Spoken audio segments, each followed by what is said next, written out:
खूप दिवसापासून तुमच्या मनामध्ये एखादी इच्छा आहे पण ती पूर्ण होत नाहीये. ती इच्छा पूर्ण होण्यासाठी तुम्ही खूप धडपडताय. तर आजच्या भागामध्ये जो उपाय आम्ही तुम्हाला सांगणार आहे तो नक्की करा. तो तुम्हाला नक्कीच त्याची फलप्राप्ती देईल. तर हा उपाय अगदी सोपा आहे. रात्री 11:11 तुम्हाला हा उपाय करायचा आहे. तर त्यासाठी एक मंत्र तुम्हाला म्हणायचा आहे. हा मंत्र जर तुम्ही 11:11 11 वेळा म्हणालात तर निश्चित रूपानं त्या मंत्राचा महिमा तुम्हाला दिसेल आणि तुमची इच्छा पूर्ण झालेली असेल.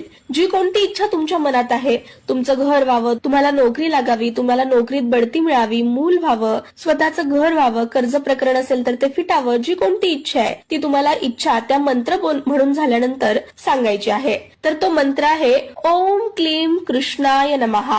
मंत्र पुन्हा एकदा ऐका. ओम क्लीम कृष्णाय नमः. तर या मंत्राचा जाप तुम्हाला 11:11 11 वेळा करायचा आहे. खूप दिवसापासून तुमच्या मनामध्ये एखादी इच्छा आहे पण ती पूर्ण होत नाहीये. ती इच्छा पूर्ण होण्यासाठी तुम्ही खूप धडपड